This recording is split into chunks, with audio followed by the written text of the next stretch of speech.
Have you tried just about everything to go from broke to at least financially stable, but yet you're still broke? Well, in this video, I'm going to go over 6 habits that are making you broke and how to avoid them. Because if you don't replace them with new habits, you're in trouble. So here are the habits that are making you broke. Let's go. Okay, first habit is you're funding your life with credit cards. Yes, this is what you need to do. Take all of them, no matter how many you have. And first off, before you do that, credit cards can be an immense good thing or an immense terrible thing. It's just like fire. Fire can either cook your food and warm your place, or it can burn down the whole town. You get to choose what happens with it. Just like credit cards. These credit cards can be an absolutely good thing to help you build credit, help you pay for purchases that you can't do with cash, like renting a car. They always need a credit card on file, things of that nature. But if you are at a place where you're broke and you keep on funding your life with them, you need to take some scissors and cut every single one of them up, because that could be a big reason on why you are not getting to your financial goals. Okay, and then use cash only for 30 days. Yes, I know it sounds odd, and I know it sounds really esoteric or old school, but I promise you, if you have to use cash every single time, that part of your brain says this $20 bill is now gone. Your brain registers that as I'm actually spending money. When you go to anywhere and give them your credit card, you give it to them, and what do they give right back to you? The credit card. Your brain did not actually activate and see that you lost anything. You need to activate the part of your brain where you're actually seeing that you're losing something. So that's the first one. Funding your credit cards, cut them up, do something about it. Use cash for 30 days. Number 2 is you don't have a money plan. It's a fancy way for a budget. Go to my website, maxmymoney.org/budget. You will get a link. I will send you a template you can fill out, and you can continue starting, or you can start your budget journey. If you don't plan your finances, you're going to be broke forever. So the question is, do you want to be broke forever or only for right now when you want to continue improving? maxmymoney.org/budget. Download that free template, and I will send it over your way. Number 3. You're comparing yourself and trying to impress others. Do you really care what random people on the street think about you? Is that why you're driving a fancy car? Is that why you care about the logo on your handbag? Do you really care about that person? The answer is probably no. It might not be a random person. It might be those closest to you, your family, your significant other, things of that nature. And you have to really figure out, is going broke for these material items worth it? My answer is no. Absolutely not.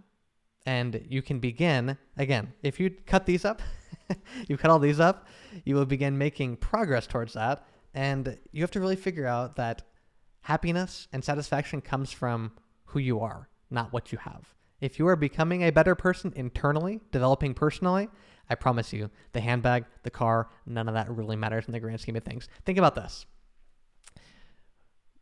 If you're not going to remember it a couple of years from now, is it really worth it? Are you really going to think about the outfit you were wearing on that exact day, today, 2 years from now? The answer is probably no. So if it doesn't matter years from now, it shouldn't matter today either. Okay, next is you rent too much of an apartment or have too much of a house. Downsize everything. I remember doing this. It wasn't that long ago. It was about 6 months ago or so. And I was listening to this minimalism book, and I thought to myself, do I really need all of this? And I thought to myself, I have about 10 dress shirts. Do I need 30? Or I had about 30. Do I really need 30? No, I only need a few. I have about 30 pairs of shoes. I can only wear one at a time. Do I really need that many? And the answer, I started answering myself. The answer is no, no, and no. I can actually downsize and be just as satisfied with life. And you know what's really good about downsizing? Is you have less space, first off. When you have less space, you can't buy as many things to fill it up with. If you have a big space, you could be overspending on your apartment or your house, then you have a lot of space to fill. An unfilled space looks funny for most people. So I took all these things, and you know what I did with them? I gave them away and donated them to people who needed them. My old knife block, I had 2. Why did I have 2 knife blocks? I'm one person. I gave it to a friend of a friend who just married and had no knives. Perfect. I took almost all the clothing. I mean, seriously, it was probably 6 or 7 trash bags full. It was way too much, really thousands of dollars I just gave away. Not because I'm good or anything, but because the fewer options you have in the morning about the clothing you pick, the less mental energy you spend on that. The less mental energy I've spent on clothing, I now have an assembly line.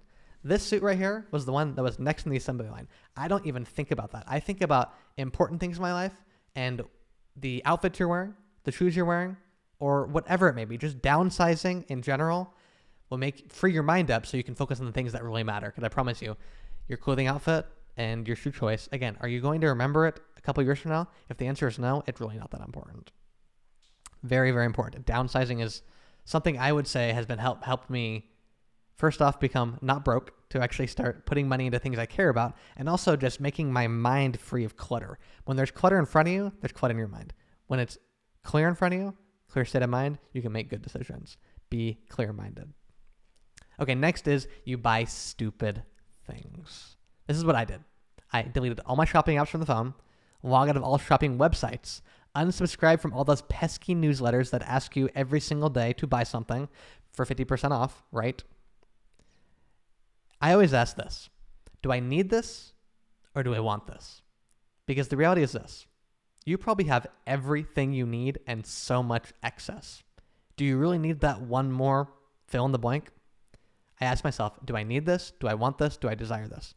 If the answer is I want or desire it, I have to really think about it. I have to really think about it. Don't buy it immediately. Think about it for a week or two. Think about it for a month. If you forgot about it, you really didn't need it. Now, if you actually need something, food, shelter, water, things of that nature, then yes, of course. But I'm talking about this country where almost all those needs are met for all of us all the time. There's not many of us who are fending for their food. Some are. That's not what this video is about. This video is about people having the necessities and always wanting more, more, and more things.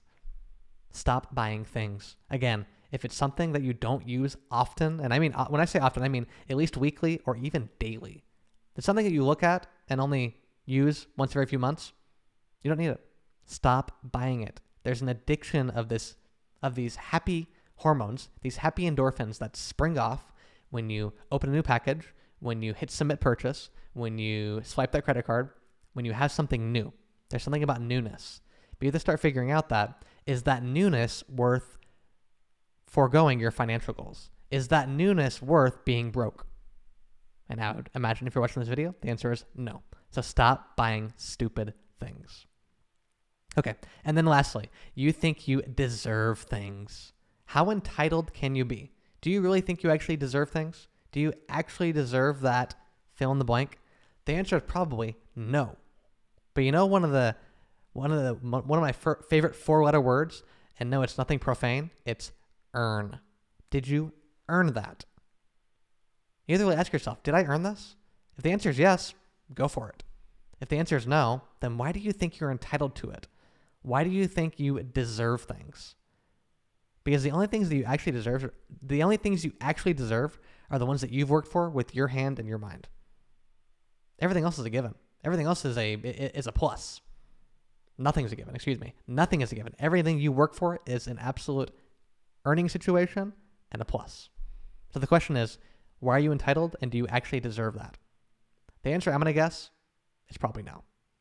Okay, well, those are the 6 habits that will make you broke and how to reverse them and get into a better spot financially. First you go from broke, then you go to stable, then you go to proficient, then you go to freedom. It's a step. Walk before you sprint. You want financial freedom? Great. You still need to get financially stable and then financially competent. Then you can go for the freedom part. Avoid those as much as possible. I will see you guys in the next one.